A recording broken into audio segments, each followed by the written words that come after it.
Welcome everyone to year 6, Joe. 6 years Whew. of listening to me ramble. How does that feel? It's 6 years feels right, and also just like way too long at the same time. Which I guess is like every birthday that I have now, where it's like I guess that number's correct, but part You're of it still, feels wrong. as I say, you're still a young man, Joe. It gets worse because I think it's like 2, 3 years ago I reached that point where you realize, oh, that was just like a few years ago. And it's like, no, that was like 18 years ago. Like basically, you could have had a child and they graduated high school since that's Yeah. happened. So, kind of a bummer. But we're not here to talk about me getting old. Uh, we're back again. This is I can't believe that, but 6 year together doing DFS. We have pretty much concentrated on cash in the last few years. Last year we did branch out to a GPP show, which will be coming on right after this show with Kevin Tompkins. But I think we kind of figured out a pretty successful model over the years for the two of us. And this year the show is just going to be us talking uh, through position by position, how many guys we would consider, again, for cash. And for those that might be new listening to this, you're talking single entries, double ups. I really do not worry about ownership projection. I don't worry about, like having a chalky lineup. Like, I'm just worried about getting the most points as possible. Yeah. And that's how you build a bankroll. Like, I had a couple of big, paydays last year, and it was because I was able to get into like $50 and $100 single entries and not be like sweating it, right? And I know the appeal of this so much is just I want to win huge dollars, but that's kind of like the Sure. lottery, man. It's not gonna happen most of the time, but I really do believe if you're smart and calculating, good things can happen. Kind of doing what we're going to be discussing all this season on this show. I did mention to Joe, because unfortunately he did not know. I mean, just crazy for the Chiefs. Last year, Mahomes injures Rice week 2 versus the Chargers. This year, Kelsey injures Worthy week 1 again versus the Chargers. Just a really unfortunate blow, and kind of makes me Yeah. feel bad for Patty Mahomes there, buddy. It's hard to feel too bad for anyone but the injured guy when we're talking about Kansas City, Well, just that's because fair. Yeah. who would we rather be, them or us? And everyone except for the Eagles right now is saying I'd rather be them. But yeah, I mean, it is always brutal when you get these. Obviously preseason's even worse. The Chargers probably don't feel too bad when you lost Rashawn Slater for the whole year Yep. to start out, Yep. which happens to the Chargers every single season. It's Derwin James, it's Slater, it's some super important player. But yeah, it always sucks. And obviously, yeah, if you're a fantasy person and you drafted Xavier Worthy and what was 5th round or something, you're pretty pissed off too. But like you said, is it confirmed that it was like a separated shoulder? I would be shocked having seen a couple of replays if it's not. I mean, it's Okay, I pretty mean early. that, and yeah, that really sucks. But obviously, if you're a receiver, you're probably preferring that to like, hey, torn ACL. So hopefully that's something he can come back from. It's just crazy that Mahomes is now going on. It feels like 4 years where he has been literally at the peak of his power, and they traded Tyreek Hill. And I understand the success on the field It's proves that it worked doesn't out okay. matter.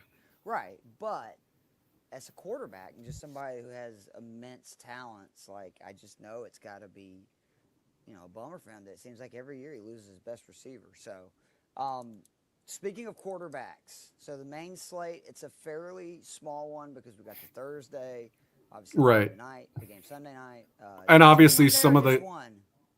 it's just the one, I think, Okay. because of the Friday thing. Friday But game. Okay. and then yeah, obviously because you start out putting mostly top teams into these national positions. Obviously, Monday nights we'll see how Vikings Bears goes. That's two teams that are kind of for various reasons each kind of like, we don't know what we'll get out of them, but otherwise you're seeing a lot of top tier talent. So yeah, I mean, if you were, we got Daniels and Burrow at the top of the QB slate for the main slate, but you're missing three of the most marquee names with Allen, Jackson, and Mahomes all out this week. So Um, I'm looking at the slate just overall too. Again, with a smaller slate, I try to target games. Would you say that I think Cincinnati, Cleveland, Atlanta versus Tampa, and Tennessee, Jacksonville are the games that I feel most confident there's going to be a lot of points in. I'm not so sure about Detroit, Green Bay. I know by the over-under that should be up there. I have a little bit more reservations. Same thing, honestly, for the Rams-Texans game. So those are kind of the games I'm looking at. But when you look at the QB, I just think that the value, and I've talked about this all summer for redraft, is I want a quarterback that can run, right? Like that to me is just imperative these days. And so I'm looking at Bo Nix at 6,300. Sure. Against Tennessee, he was super consistent. But I feel honestly even better going down there to Drake May at 5,500, who I think has a wonderful matchup versus Vegas. May would have been, if you prorated his stats for the full season, he would have ended up being third among QBs in rushing, and that was with no design run plays, which that's going to change this year. It's kind of an insane thing to think about, to have a guy with like that big, Right? that talented, and that with nothing really around him.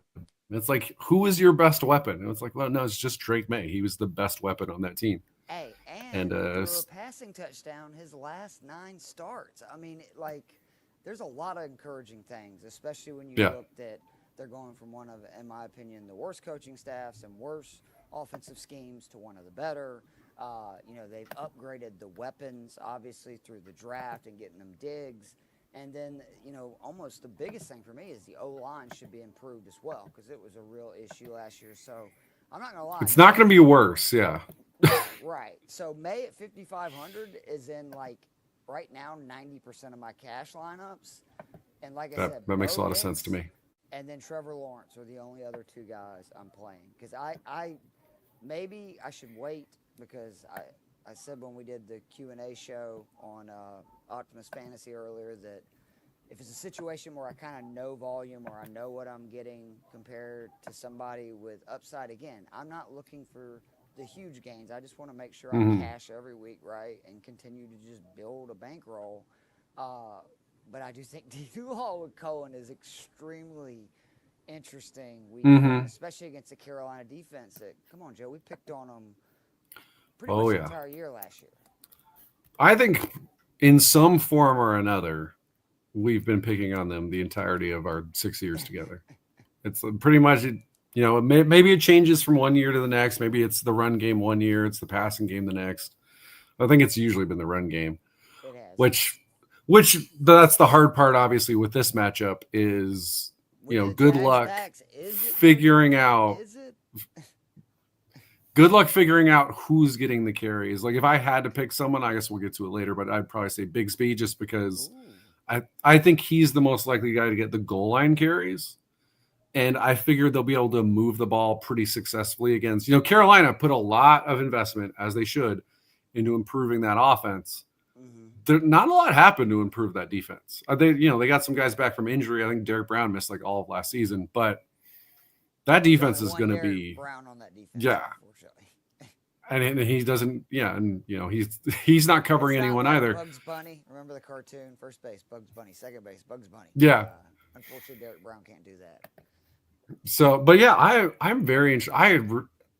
I was almost drafting Trevor Lawrence. I never drafted him in a league this year. I was only in 2 leagues, so it wasn't a lot of opportunity. But I definitely considered, if I was in any 2 QB leagues, I guarantee Trevor Lawrence would have ended up on one of my teams, because, yeah, I'm with you. I think you add all due respect to my guy T-Mac, the best wide receiver in this draft was Travis Hunter. And you're adding him. Wide receiver, arguably, in the draft last year, too. You did. I was going to say, you better say arguably, or we're going to have some. I know. I was saying, I'm glad you put the caveat in there, because otherwise we'd have to fight at the very start of this. But yeah, that's already potentially a top 5 receiving duo that he's working with. And yeah, I think the schematic element of going from Doug Peterson to Liam Cohen The offensive line is still a huge question mark, but I don't think that matters against Carolina.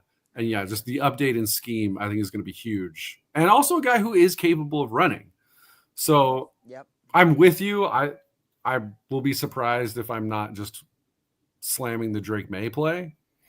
But I am intrigued by the Trevor Lawrence play. And then, likewise, intrigued by the Bryce Young play and Michael Penix. Because, yeah, if there's one game that I would be truly surprised if we're not hitting 50-plus points in the total, it would be Tampa Bay versus Atlanta.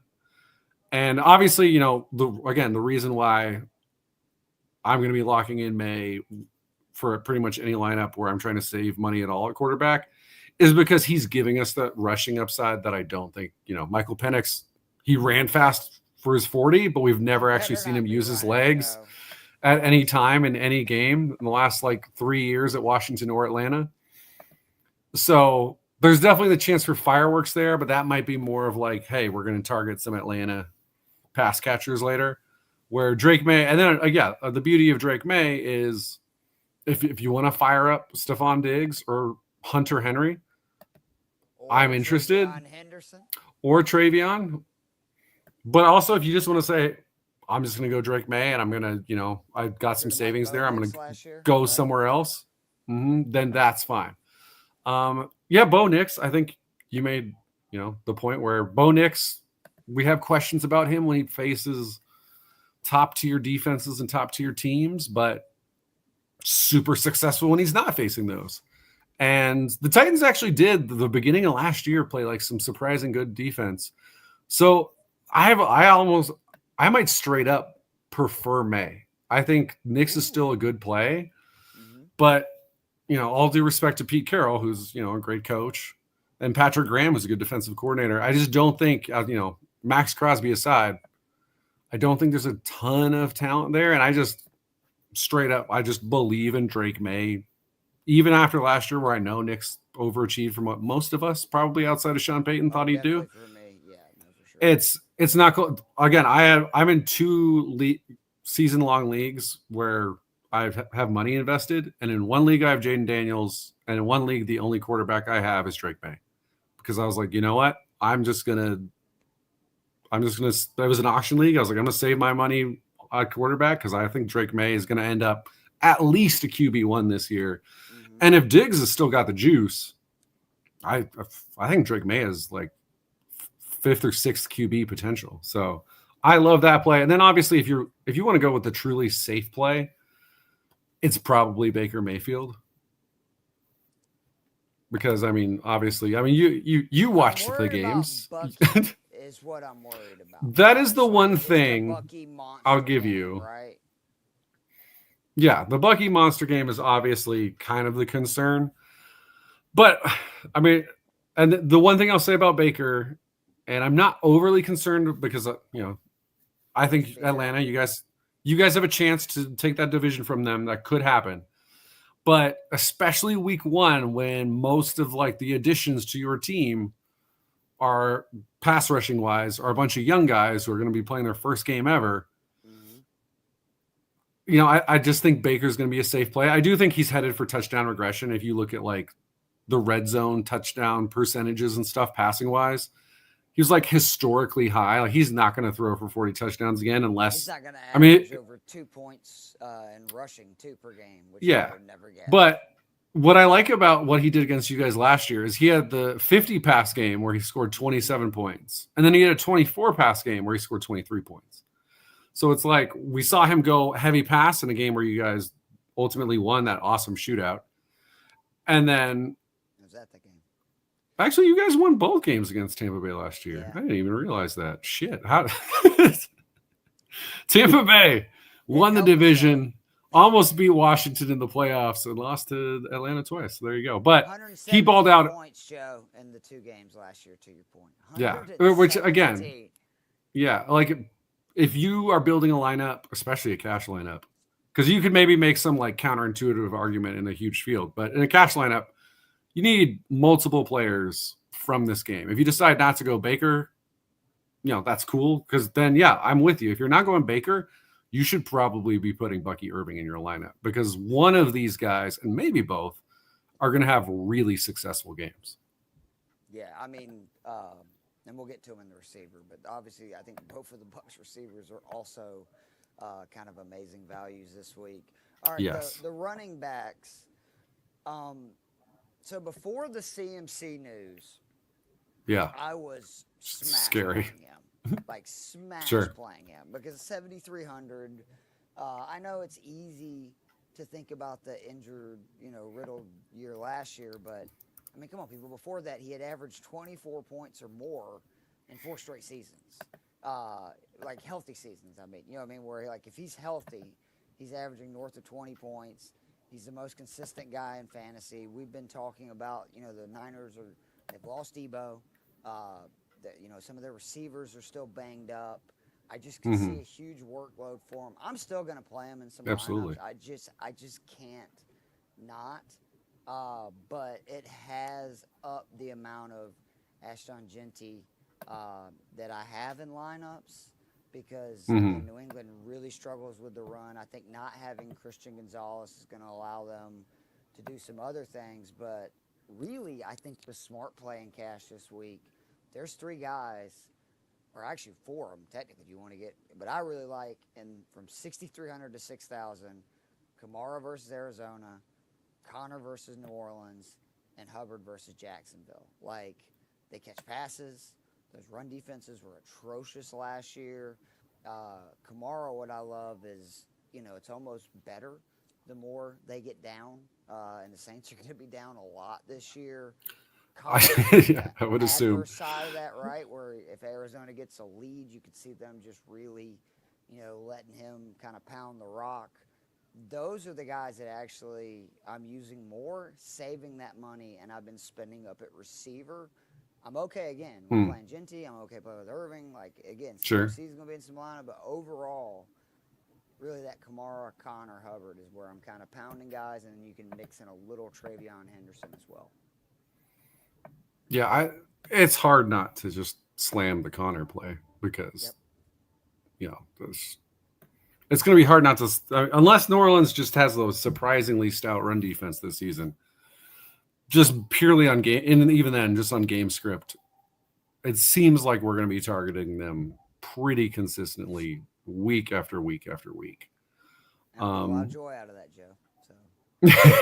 Yeah, it's your dream scenario, which, based on the pre-lightning play last night, I think, I might get the dream scenario of being able to constantly be like, hey, let's play the wide receiver. Well, maybe not wide receivers. They kind of shut down the wide receivers a little bit, but let's just get whatever running back is facing the Dallas Cowboys every week. Yep. Or any quarterback that can run, because apparently they forgot quarterbacks are allowed to do that. Like I said, if you don't want Baker, Bucky Irving immediately becomes super interesting to me.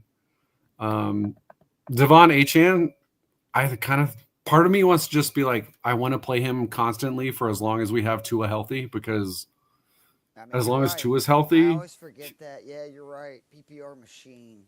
And that whole offense just functions. It just functions because it has not functioned without him.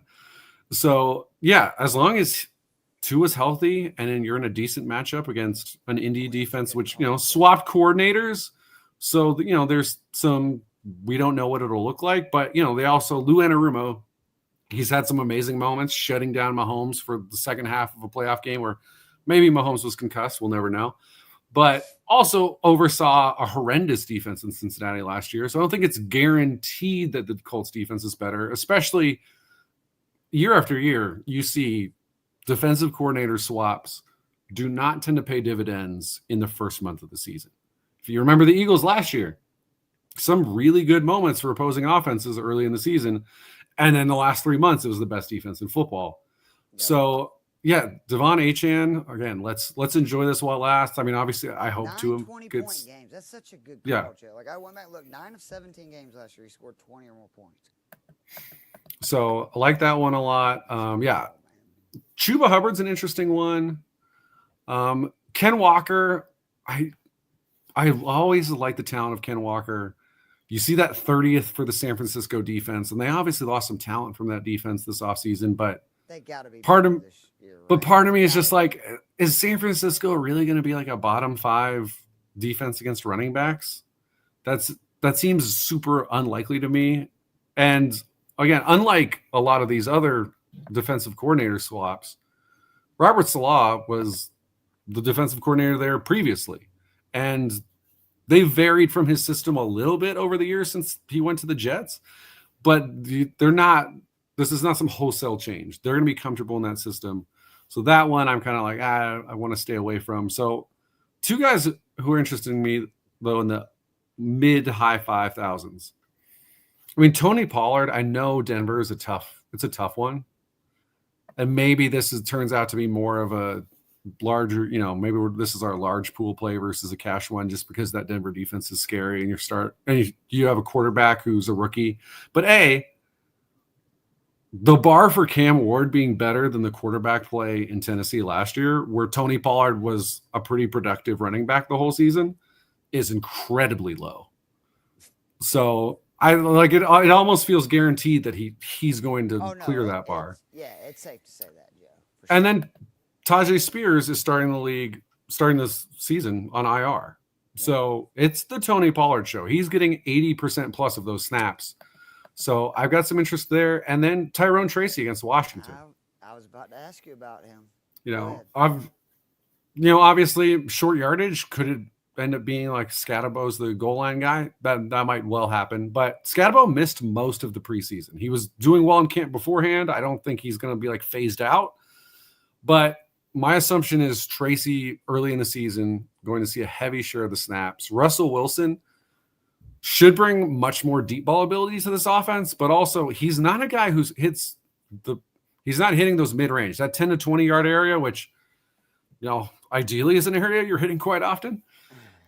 That's not what he does. He throws the deep ball, and if he gets under pressure, it's going to the back. Yep. So Tyrone Tracy, Tyrone Tracy in this matchup, again, game script, I don't think it really matters. And even Scadabo, if you want to throw him in there, a very capable receiving back as well. So if you want to hit some really cheap guys, I think there are a couple that I'm looking at. And then Chubb and Woody Marks. Now, this is, again, I keep talking about guys that I don't know how to throw into a cash game lineup. But if you're all in on, I think Houston's going to be good this season, and I'm questioning the Rams, Nick Chubb is a really good play. And if you're going the opposite direction, Woody Marks is a really good play. Because facing my boy Dameon Pierce, huh? All I'll say is I have a friend who works for the Texans, and when I asked him for information, I don't think he mentioned Dameon Pierce once. Okay. Well, that's insider information. He said Chubb looks good so far. Also, if you drafted Joe Mixon, basically from what he was telling me, I would say my apologies that you drafted Joe Mixon. I do not. All he thinks. He might play. I don't think it's going to be. If he's able to play, and I'm based on that tweet and what his text to me, and obviously over a couple months he might get better. But right, yeah. I would not feel optimistic about Joe Mixon. Like as long as you have that clear IR spot, keep him. If someone else on your team, if you have Worthy, and you only have one IR spot, I would just release Joe Mixon. He said Chubb looks pretty good, and he thinks Woody Marks, he was like, hey, he's a guy late rounds.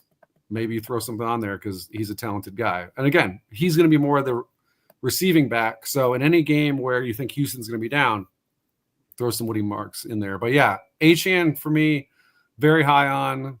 Bucky Irving, just because anyone in the Atlanta game. So are you out on Bijan, though, just because Tampa Bay, really historically, I feel like pretty good against the run. And just play too. And that's it. That's why historically. Bijan could have a monster game. Don't get me wrong. I just don't think he's going to have at that price point too. A huge rushing total. And I like a lot of these guys. I do want to follow up on Tracy though, just because Peter Schrager was on Bill Simmons' podcast. Yeah. And he said he does not understand why everybody is hyping up Scaddy. Remember, this is a guy that's lived in New York for forever. Right. He's usually pretty knowledgeable in Giant stuff. I love Tyrone Tracy, and he goes, I think he's going to have a monster year in this scheme that they're running, which apparently is a lot of inside runs, and that was what Tracy just feasted on last year. And again, this is a Washington team that was terrible at stopping the run last year.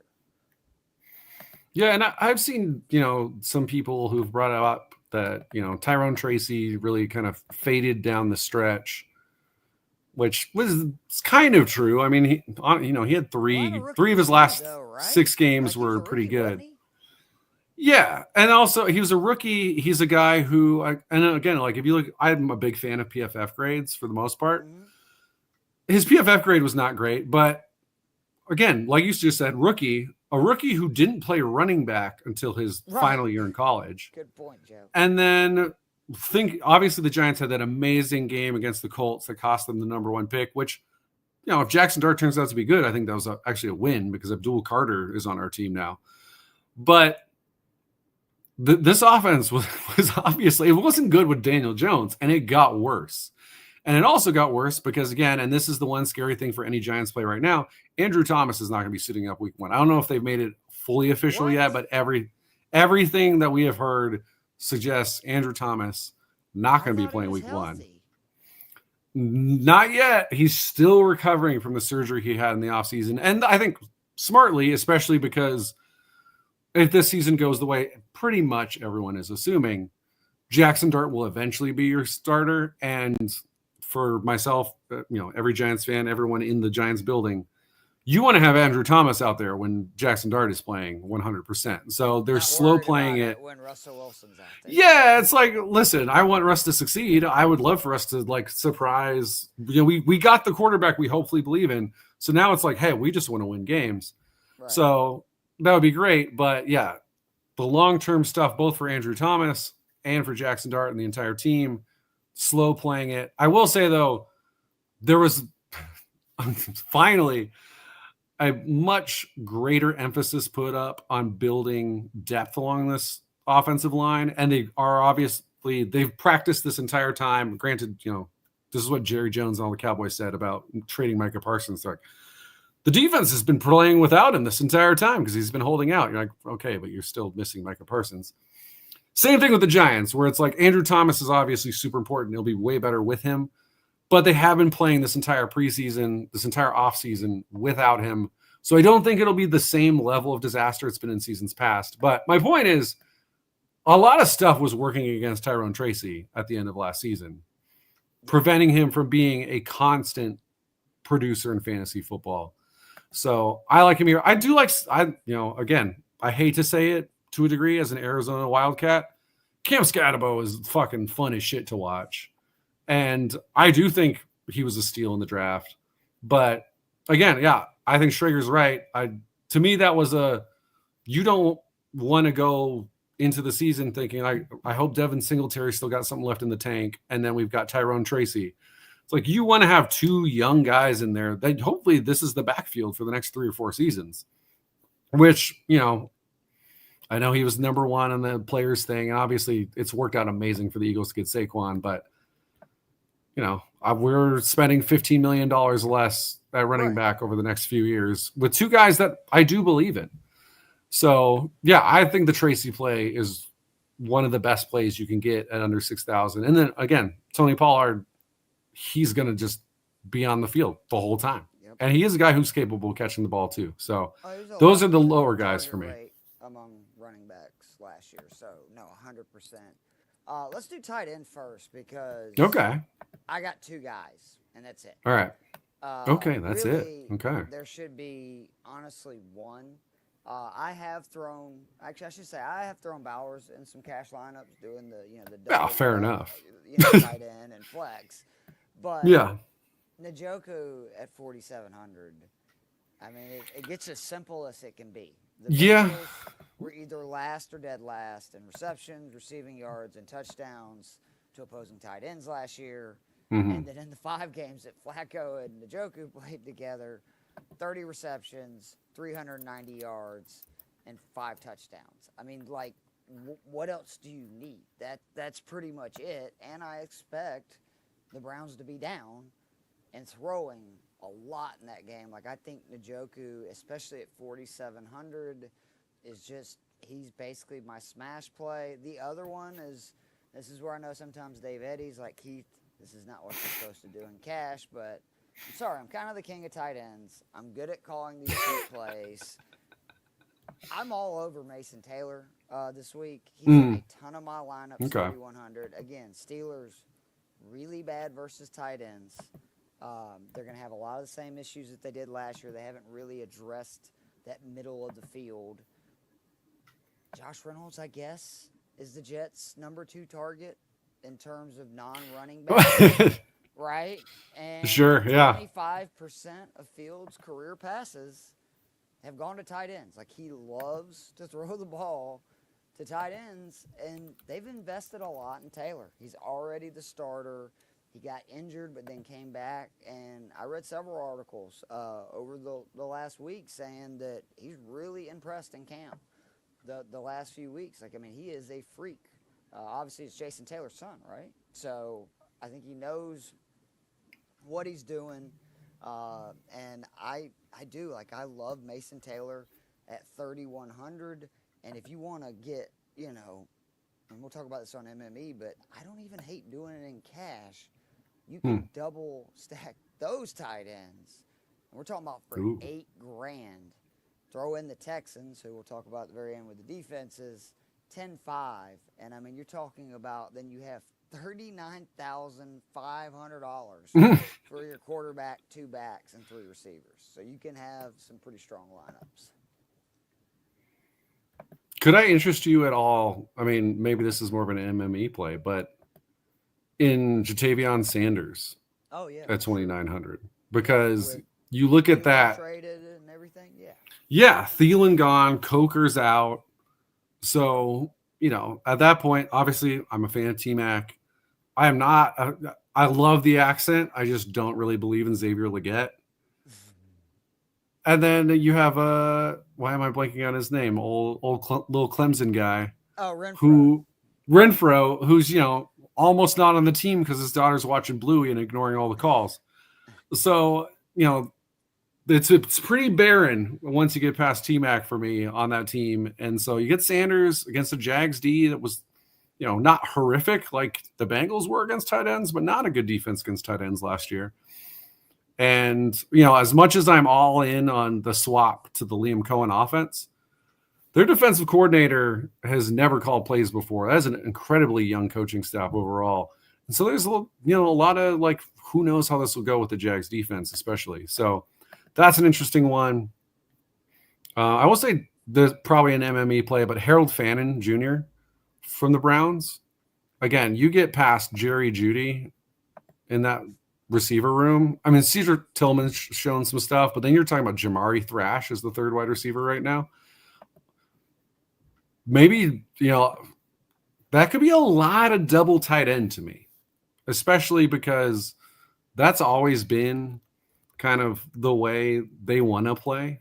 And they kind of went away from it with Watson. They would try to spread things out. And then it turns out it didn't matter what you did. Deshaun Watson just karmically got destroyed. So, I kind of expect a lot of double tight end, and he's really a pretty pure wide receiver tight end.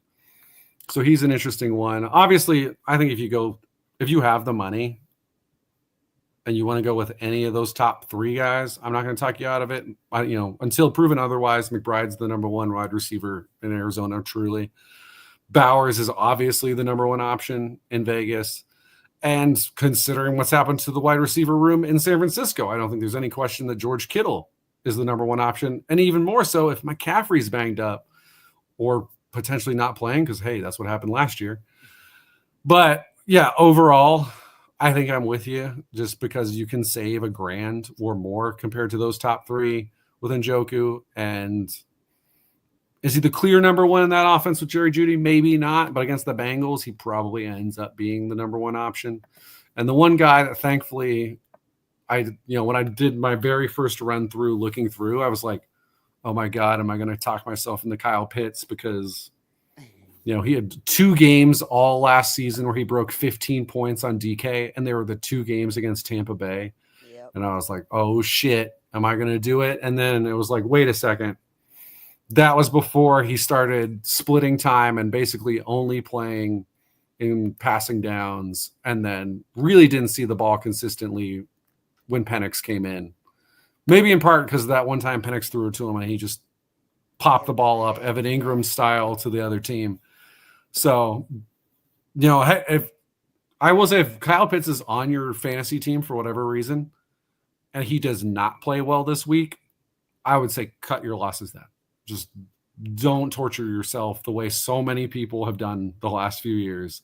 If he goes off, hey, great. Like, hey, maybe just trade him and see if you can find someone else who's still wants to believe. Like, not just fantasy, but yeah, to me, this is, which sounds crazy to say in a week 1 game, but this is like do or die for Kyle Pitts. Like, he's not going to be in my lineups, but if he goes off, I will consider him for the future. And if he doesn't, then he's off my lineups until he has like 3 or 4 consecutive good games and truly shocks me. Contract year though, Joe. That's true. It's going to happen. He's going to go off, and then he's going to leave the Falcons, and we'll get. I kind of think it's the injuries. I just kind of think he lost like that little bit of spark that made him that much different than other people. Now it's kind of like, well, he's still talented, but it's not quite the same. Him up with the wide receivers this year, which is at least encouraging. Like, he's not even been doing drills with the tight ends, which again speaks to the fact that he. Yep. It's going to be like he's not going to be on the field 80% of the time. He's going to be on the field 60% of the time, which makes him a tougher play. So the wide receivers this week, do I have Jamar Chase in too many lineups? Because, again, I've saved so much, with those tight end plays, and I like those backs in the 6K range. So, like, I'll go ahead and tell you. Got the money. Like, London's in 100% of my lineups. Like, yeah, I was gonna say, I assume both of us are just 100% all in on the Drake London play. I threw some futures bets on him to lead the league in receiving yards yesterday. So you saw reception perception, number 1 receiver. Who did Matt have listed for his number 1 receiver this year? Drake London. Yeah. So in 3 home games versus Tampa, London has 29 receptions for 446 yards. I had to look it back up. I go, that can't be right. No, it is. 2 of those games he played with Mariota and Ritter, and he's had at least 6 for 120 in every game at home versus Tampa. And then again, this is a guy that over the last 3 games with Penix last year would have had the highest target rate, receiving yards per game, and fantasy points per game of any wide receiver if you end up basically prorating his numbers from those games for the full year. What's going on, Dave Eddy?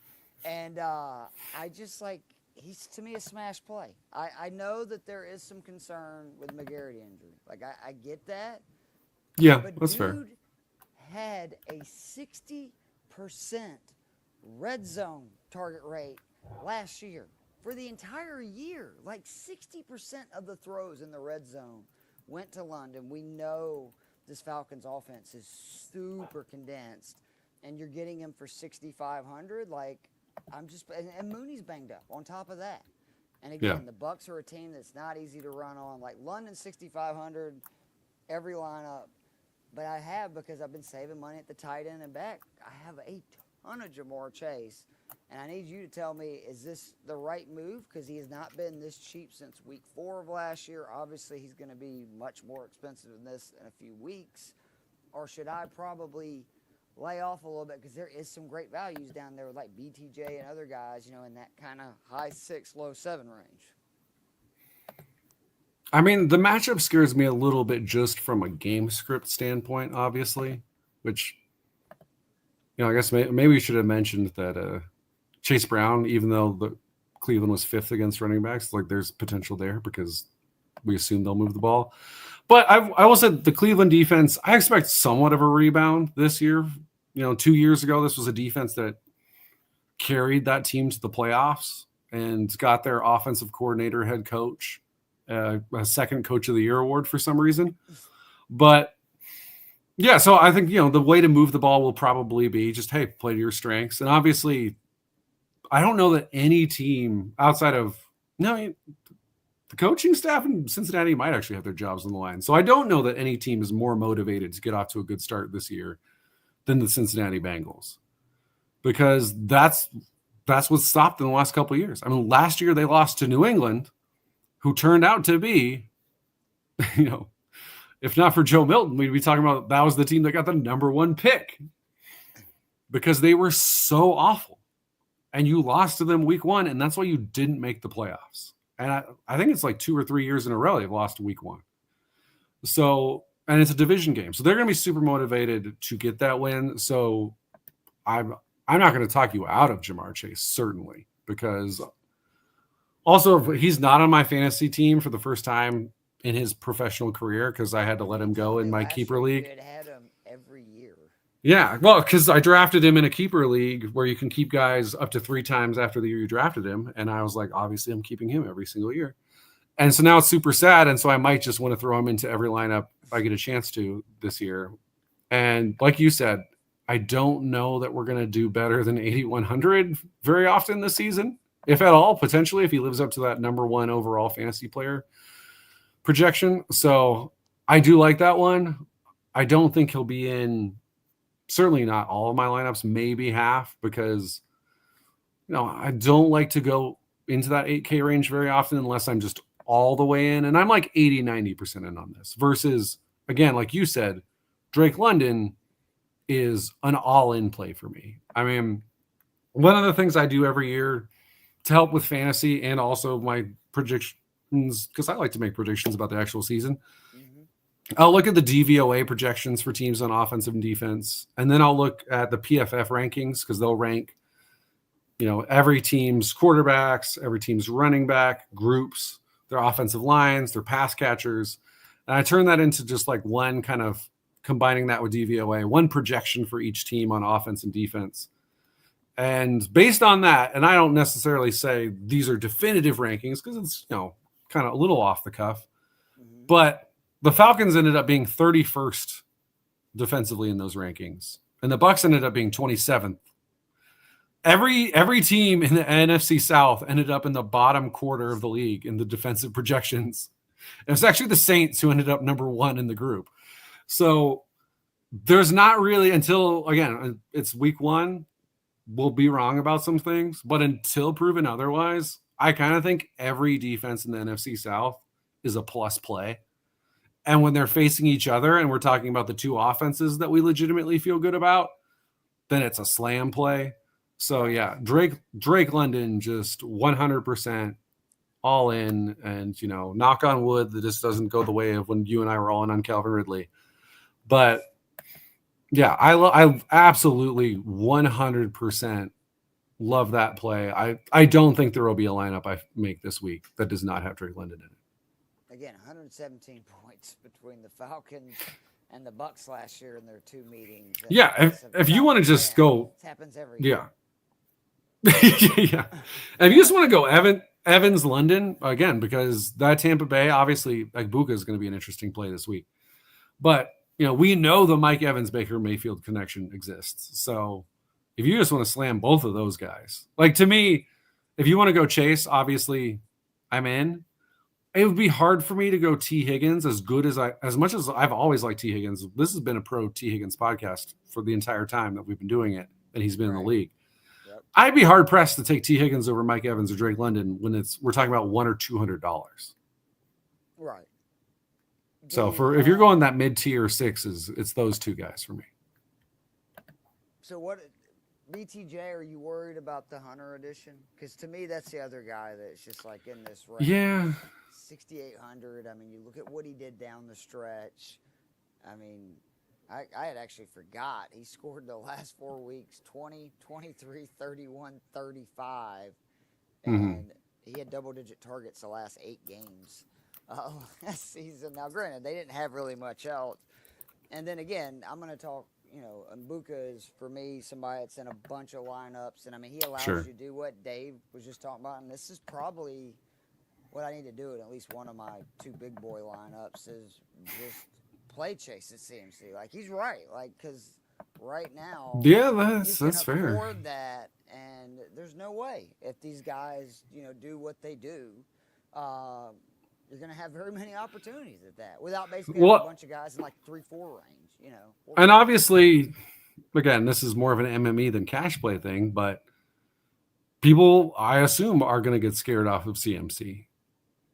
Understandably so. So if it turns out he's mostly fine and he's like 95%, all right, you're probably going to reap some really huge benefits from that. Right. So, I mean, yeah, I think at least, throw CMC in at least one of your lineups just because the upside is so great. And unlike season long, it's like, hey, if we're wrong, okay, we blew one lineup. We're not, we didn't fuck ourselves for a whole year. So the other guy that, again, other than Buka, Chase, London, Ted McMillan, kind of same reasons that you're getting Jatavian Sanders.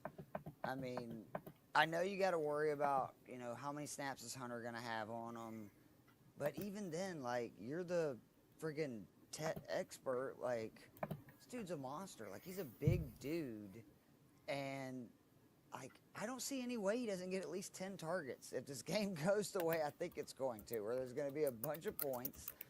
Thielen, like, the Thielen trade is so huge because, I mean, it really was incredible to look at Thielen's production,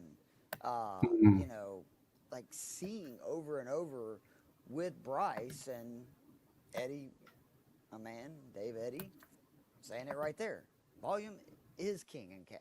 Like, that is the one thing that you can predict or count on. You can kind of figure that out. None of us know what these guys are going to do, but you can look for situations and go, hey, this guy's going to get peppered with targets. And again, the other receivers for the Panthers this week is Hunter Renfrow, David Moore, and Xavier Legette. I think Tet 5,200 in a shootout, like, that's just too good to pass out. The only other guy I wanted to ask you about is Josh Downs 4,600. Now that Daniel Jones is playing, obviously Anthony Richardson was playing. Forget about it. We're not doing it. Downs in a dome, versus Miami. I am intrigued. You know more than me because you watched Daniel Jones forever. How much would he target receivers in the slot? Well, obviously, again, last year, Wan'Dale Robinson, who, God bless him, sure hands, but not much happens after he catches the ball. He had I think it was over 100 receptions last year. I know it was over 90. And I think he had like 100 receptions for like 700 yards or something. You're like, wait, he's a wide receiver. That's not possible. Josh Downs is significantly better. Again, this is a guy who, you mentioned him earlier, Matt Harmon from Reception Perception. In his charting, over 90th percentile or better is charting against man, against zone. And again, we're talking about a 5'9" guy. Over 90th percentile against press. Wow. This guy is really good. Like, he just needs a functional freaking offense and quarterback to show that off. And is Daniel Jones that guy? Well, obviously I have some lack of confidence. Yeah, some reservations as a New York Giants fan from my years of watching him. But I will say, I think, Daniel Jones did have 1 year where he looked like a functional, potentially average, or maybe even a little bit better if things work out, quarterback.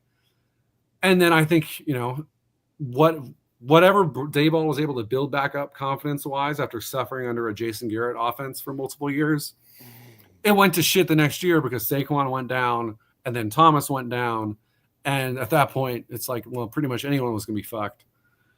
And I do think, Carolina, above average, at least above average, I'd say offensive line. I'd say above average at minimum, and I would say higher, offensive play caller. Decent weapons. And again, Josh Downs, obviously, there's downsides to having a Tyler Warren there, a Michael Pittman. But at the same time, it's not like he's going to see a bunch of double coverages. Right. And that Miami defense has been, it's had its moments, but generally not been super great the last few seasons. So, yeah, as someone who had put Josh Downs on, I think I helped a couple other people do drafts that I wasn't in, and I'm pretty sure I got them to draft Josh Downs in both of those leagues. And no, in the leagues I ran, I have Josh Downs on both of my teams. There are two guys in the receiving groups that Tyrone Tracy is in both of my leagues. And then the two receivers who are in both. So these are the guys I put in a shit ton of stock in. I talked about previously on one of our pods. It's Ricky Pearsall and it's Josh Downs. I Love these guys. Pearsall scares me a tiny bit because I think, Seattle has one of the better defensive backfields.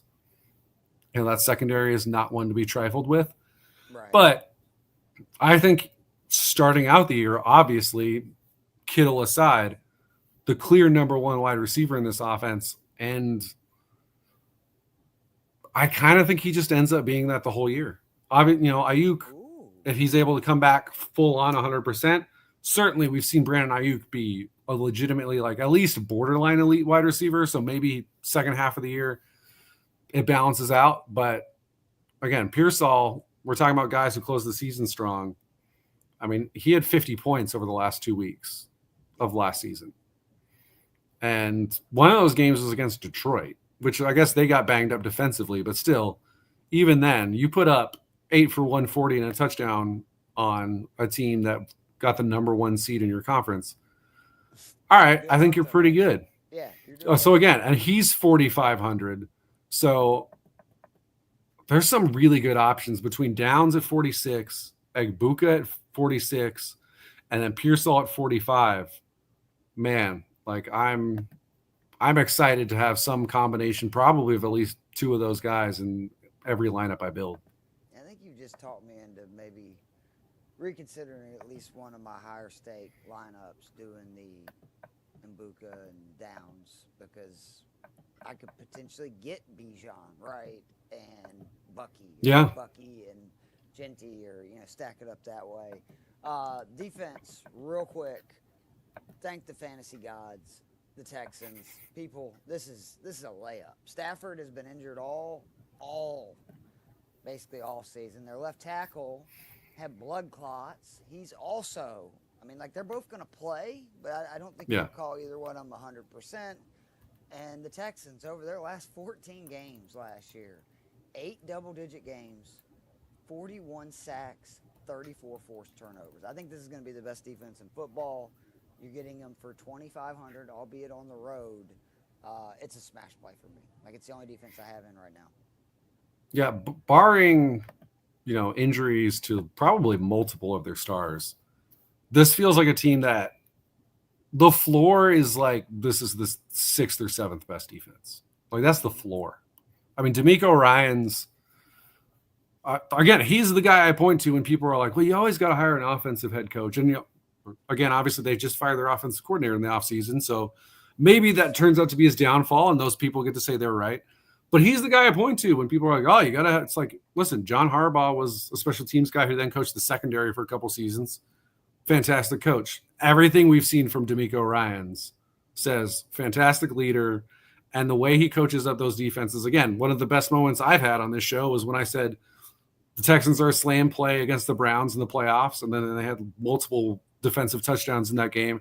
And they showed him on the sideline, and it was pretty clear he was telling the guy who picked off the pass in the next possession, hey, this is what you got to look out for. This guy's as good as it gets defensive coach. And yeah, I really hope for a million reasons that Matthew Stafford is able to be relatively healthy. Obviously, the guy in his late 30s who's starting the season off with a back problem this season. That's why I would have a conservative game plan this week. I would not with this team at all. Against a team with 2 really good pass rushers. So yeah, I'm with you. You're trying to get the ball out quick. And yeah, again, there's not a lot of teams that feel, I think, good about their secondaries across the board. And I think Texans are one of them. And then I don't think, is there a better edge combo? I guess maybe my Giants will hopefully be in this argument, but then Will Anderson and Danielle Hunter. Will Anderson's another guy. Giants. That's it. Yeah, I was going to say, Will Anderson's a guy I put some money on to win Defensive Player of the Year because I think he could lead the league in sacks. So anytime you have 2 guys who will probably get double-digit sacks, and we're talking about fantasy defenses, it's that's the most consistent production that comes in fantasy defenses is sacks.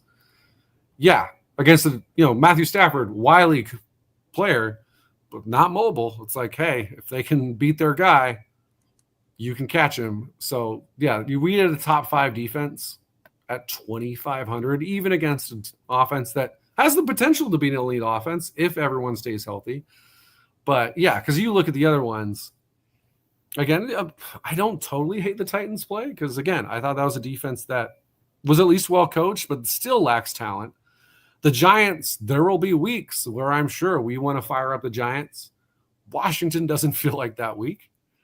The Browns is like, that's just a no. I would rather take the shot on the Titans for $100 cheaper. Panthers are cheaper. Yeah, Saints and Panthers cheaper than this Texans D. Like this, I guess if you're just a layup.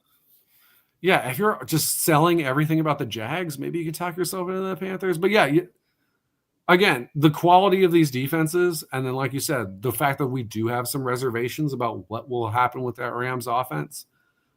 Yeah, it's hard not to just be like, that's the defense I'm locking in, because I'm trying to go up the list and be like, all right, where do I feel good? Obviously, I said it's not the Falcons. Seattle, I think, has a lot of potential defensively. Mike McDonald, another guy where you talk about the elite defensive coaches. But and San Francisco's got the receiver injuries, but it's like until San Francisco is just like it's Brock Purdy throwing to no one, I just always kind of want to fade away from anyone going against Kyle Shanahan. So yeah, it's like you got to get up to maybe you could talk me into the Jets. Just as like if we're believing in karma in football, right, yes, the Jets destroying the Pittsburgh Steelers would make a lot of sense. But even then, what if Rodgers does have something left in the tank? That's a costly few $100. But all right, so that's going to be the end of the cash show. Yeah. Give us like 2-3 minutes because I know shocker me and Joe went long.